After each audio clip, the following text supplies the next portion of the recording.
সুপ্রিয় দর্শক, আজকে 21শে ডিসেম্বর মাস চলতেছে। তো আজকে সবাই দুই হানে কোন জায়গায় যাব বুঝতে পারতেছি না। এক জায়গায় যাবো ইনশাল্লাহ, চলেন সকলে মিলে সভা দেখি। ধন্যবাদ সকলকে।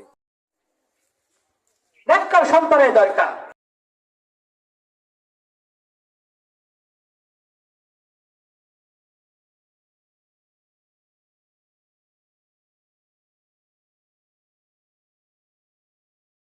সাথে সালাত আদায় করে ফজরের নামাজ পড়ে তাহাজ্জুদ পড়ে ওই সমস্ত সন্তান মাকে বলে যায় না, বাবাকে বলে যায় না, ঠিক কিনা? এমন সন্তান গঠন করে যাও যে সন্তানগুলো তোমার জন্য দোয়া করবে আর কাঁদবে, চোখের পানি ফেলাইবে, ফজর পড়বে, তাহাজ্জুদ পড়বে। এমন সন্তান দুনিয়াতে রেখে যাও না যেই সন্তানগুলো তোমার কবরে আযাবের ঘর হবে। এমন সন্তানের কোনো প্রয়োজন নাই। ইসলামের মধ্যে এমন সন্তান প্রয়োজন যেগুলো আল্লাহকে ডাকবে, আল্লাহ রসুলকে ডাকবে, আল্লাহর কথায় সাড়া দিবে, আল্লাহ রসুলের কথাটা সাড়া দিবে, ঠিক কি না বলে? আল্লাহ রাব্বুল আলামিন আমাদের সকলকে নেককার সন্তান দুনিয়াতে বানানোর জন্য তৌফিক দান করেন।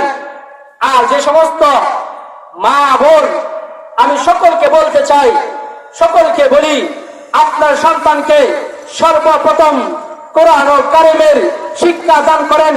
আপনার সন্তান কখনো আপনাকে ওই হাসপাতালে থাকতে হবে না, আপনাকে ওই এমন জায়গায় ফেলে আসবে না যে জায়গায় আপনি মা বাবা এবং বৃদ্ধাশ্রম আছে, এখানে আপনাকে ফিরে আসবে। এমন সন্তান আপনি বানায় যাবেন না দুনিয়া থেকে। এমন সন্তান বানান যেই সন্তান আপনার পাশে থাকবে, আপনার কষ্টের সময় থাকবে, আপনার জন্য সর্ব অবস্থায় দোয়া করবে, হুজুরের কাছে যাবে, অমুকের কাছে যাবে, হুজুর আমার মার জন্য, আমার বাবার জন্য দোয়া করেন। এমন সন্তান রেখে যান যেই সন্তানগুলো আপনার জন্য দোয়া করবে। আল্লাহ রাব্বুল আলামিন বলেন,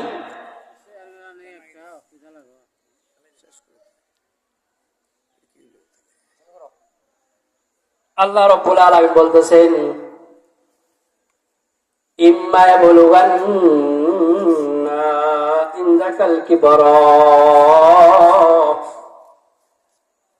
আহাদুহুমা আও কিলাহুমা ফালা তাকুল লাহুমা উফিউ।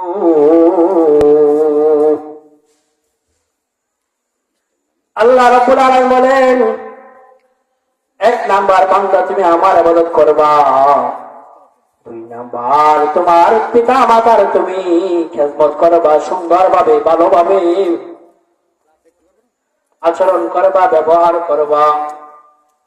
তারপর আল্লাহ রাব্বুল আলামিন বলেন, ইম্মা ইয়াবলুগান্না ইনদাকাল কিবরা, যদি তোমার পিতা মাতা বৃদ্ধ অবস্থায় পৌঁছে যায়, তারপর কি করবা?